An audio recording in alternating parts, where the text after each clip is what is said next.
Hello everyone, selamat datang kembali di channel Azizwak.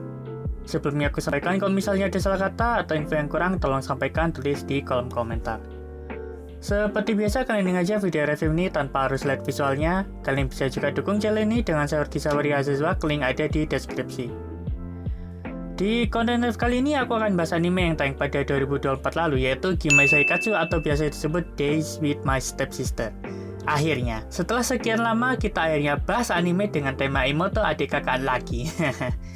Singkat cerita, anime ini bercerita tentang Asamura Yuta atau kita panggil aja Asamura, yang tiba-tiba aja dikasih tahu bapaknya kalau bapaknya bakal nikah lagi dan dia bakal punya adik perempuan. Dilalah, ternyata adik tirinya adalah Ayase Saki, teman satu sekolahnya yang gelis pisan, namun punya rumor miring mengenai dirinya di sekolah. Asamura dan Ayase kini jadi keluarga. Di awal, sudah berkomitmen kalau mereka bakal nggak ada rasa satu sama lain. Hari demi hari mereka lalui bersama.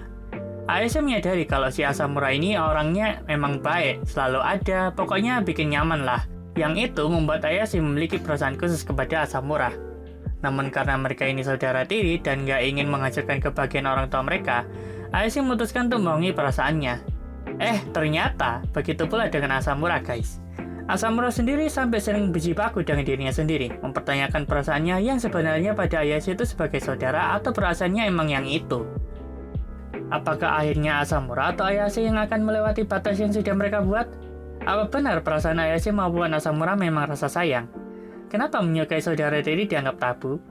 Bagaimana mereka bisa menjalani kehidupan bersama dengan memendam perasaan yang semakin menggebu-gebu? Apakah anime ini cukup rekomen untuk ditonton? Menurutku agak 50-50 ya guys. Buat kalian yang cari pembenaran, kurasa anime ini nggak cocok buat kalian. Tapi buat kalian yang butuh anime yang bikin ngantuk, atau sekedar menghabiskan waktu luang nunggu emak di pasar, anime ini aku rekomendasikan untuk kalian. Jujur ya guys, aku merasa anime ini cukup relate dan ngena bagiku karena berbagai aspek. Buat kalian yang nggak broken home, maybe akan menonton anime ini ya biasa aja. Tapi kebetulan, karena aku dari keluarga broken home, buatku berpikir what if kalau aku di posisinya si Asamura. Ya, aku nggak bisa bayangin aja sih. Selain ceritanya yang buatku greget, secara tidak langsung anime ini berhasil membuatku merefleksikan diri. Yang buatku suka dengan anime ini yang pertama backsoundnya yang begitu sendu, permainan piano serta keyboard untuk anime ini begitu melikaliku pikiranku, serta membuat nuansa di anime ini begitu terasa, yaitu kedua keluarga broken yang membentuk keluarga baru untuk bahagia. Yang kedua, sound effect dan audionya yang begitu detail diperhatikan. Contoh, ketika Asamura di rumah sendirian lagi rebahan, terus ada suara langkah kaki orang lagi baru pulang, atau ketika di terowongan, di atap sekolah, dan masih banyak lagi. Yang ketiga, sayangnya yang pas banget. Jujur aja guys, anime ini banyak omong dan ngobrolnya, yang kebanyakan membahas perbedaan pendapat antar dua karakter. Ya, pokoknya ada aja lah topiknya. Saking melekatnya Seiyu dengan karakternya, jadi kayak denger podcast anjir. Dan yang kusuka juga soal sayangnya ini adalah narasi serta batin dari Ayase maupun Asamura ketika mengiring cerita di anime ini. Yang keempat, grafisnya yang lumayan bagus, terutama detail mata dan pemandangan.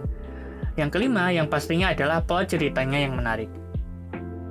Yang kurang suka dari anime ini yang pertama, beberapa animasi kayak malas aja gitu dibikin. Contohnya kayak banyak animasi yang nggak ada wajahnya, atau pas ngobrol dikasih animasi objek random atau pemandangan. Untungnya, ketolong grafisnya yang cakep. Tapi ada satu scene yang menurutku sayang banget malah nggak dibikin, yaitu ketika si Ayase nyosor ke kamarnya Asamura. Harusnya itu bisa jadi fanservice bagus loh. Yang kedua, tidak adanya unsur komedi di anime ini. Full drama, full romance, ya ini masalah selera aja sih. Menurutku anime ini nggak ngasih rem aja gitu.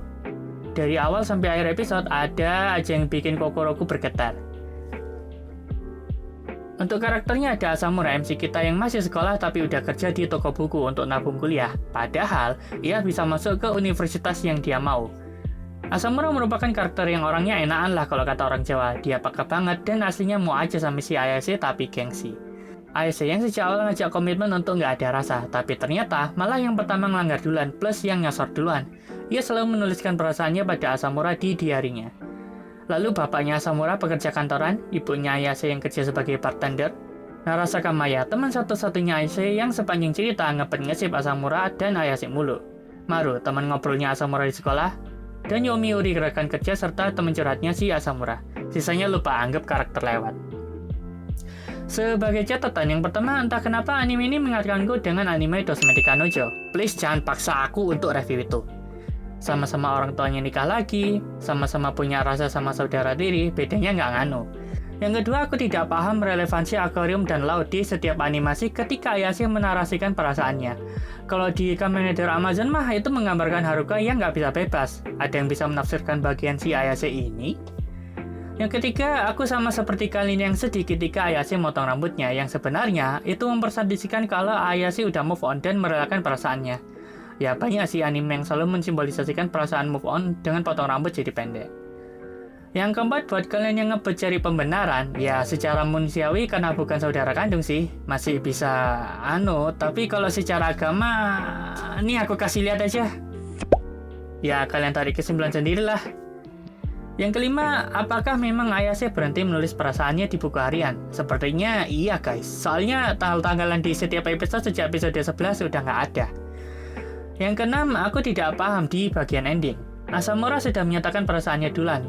Apa akhirnya hubungan mereka lanjut atau tidak? Karena di ending mereka berkomitmen untuk jadi kakak adik di depan semua orang. Tapi jika berdua mereka jadi sejoli.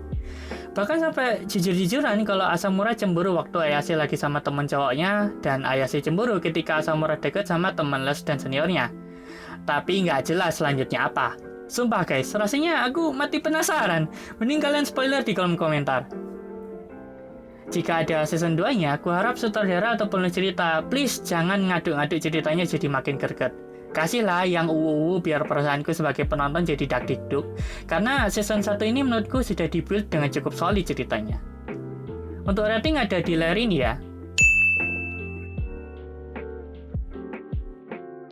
Gimana, sudah selesai ngerjain tugasnya? Sudah selesai dengan account sekarang? Good.